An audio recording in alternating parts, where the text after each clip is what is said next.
What is up, guys? My name is Mark Centimere. Welcome back to the channel. Welcome back to the RC vlog, guys. I'm wrapping up my final day of getting this truck dialed in. I'm here all alone, running laps, and my goodness, guys, the new Tekno Sct410 2.0 is absolutely amazing. So for you guys who don't know, I actually first started racing Tekno with the Tekno Sct410, and it was like just ahead of its time, just crushed every short course on the track.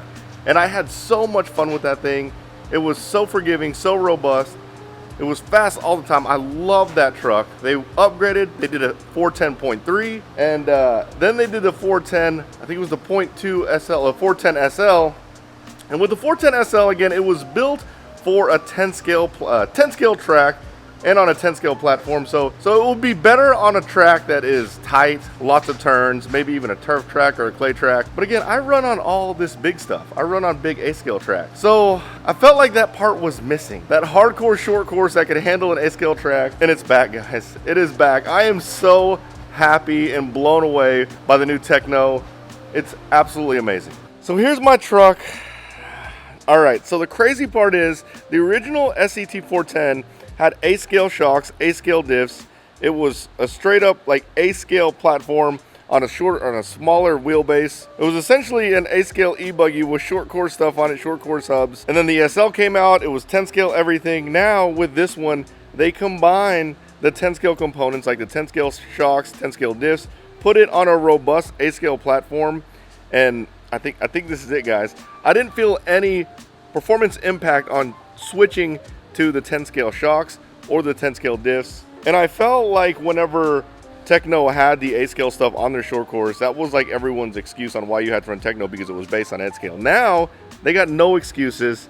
10 scale truck for an A scale platform, freaking awesome. So when I first built it, looking at the bottom of this thing, see these pieces right here? These are kind of like the skid plates. Now this is good because it doesn't wear down your chassis, but in the past, every time I've run some type of skid plate that especially protrudes off the bottom of the chassis, it does weird stuff when it hits jumps, like it donkey kicks. That was the biggest thing. When you hit big jumps, it would donkey kick. This thing does not. It's absolutely insane. It does not donkey kick at all. It floats over the jumps really well. It's very plush on the landings. And also you can easily correct in midair. It really drives like an e-buggy. So the other thing I instantly noticed when I first drove the truck is it had a ton of steering. Now this is the first Tekno car ever that I've ever driven that out of the box it had oversteer. I mean, it had so much steering. Most Tekno cars out of the box will have a little bit of understeer, which is by design. It makes it a lot easier to drive. However, this truck was super aggressive. I got super excited as soon as I started driving it. I was like, oh my God, I get to dial steering out, not put steering in. Now I made the mistake on putting my old Sct410.3 setup on here. It was all based on A-scale components. So I basically ran lighter diff fluid than the kit asked for, lighter shock oil than the diff asked for, and that super steering was basically magnified. And that oversteer was like even more than the box setup. So whenever I first drove it, I was like steering galore. I had to basically turn my remote down. I went back and put the box setup on it. That's 15, 15, 10 in the diffs, and then 700 and 600 in the shocks, and it's freaking perfect, guys. I'm not joking. Like, you don't have to do anything.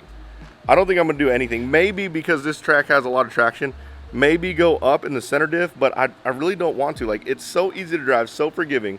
The biggest thing that you're gonna notice is you're gonna have a crap ton more steering than the 410.3, and then over the SL, whenever you get jumps wrong, like if you case or something or hit a pipe, it really just soaks it up. It doesn't flip over. It doesn't get really upset.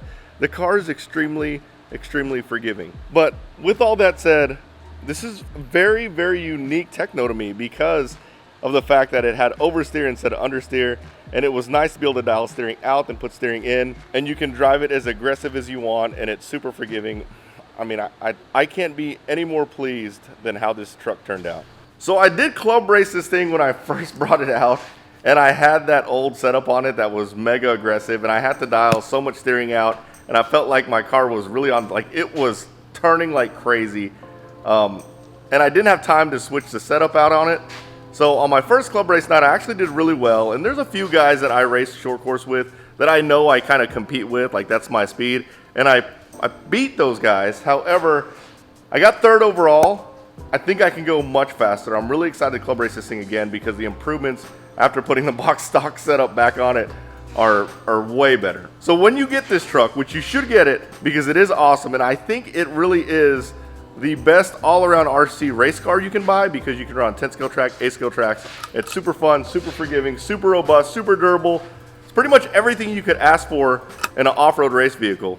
But when you get it, just run the box stock setup and have fun because it is so awesome. Again, huge shout out to Tekno RC for supporting my race program. Oh look, Proline's over there too. And Proline, they support my race program. They've been supporting it for years and years. Their cars and tires are awesome. They're awesome. Thank you so much for all the support. Go check it out. Next up, I'm gonna put some upgrades on it. I think there's some things I wanna upgrade, not for performance reasons, but more for durability. And I want to test some stuff out. I think because my track has so much traction, I might want to add a thicker sway bar. So I ordered the sway bar kits, but that will be another video. For this one, guys, you can rest assured if you ordered a Tekno Sct410 2.0 or you're thinking about it, you're going to be super pleased. The truck is awesome. Well, I hope you liked this video, guys. If you did, smash the like button, subscribe to my channel, turn on the notification bell, and you guys will see me next time. Later, guys.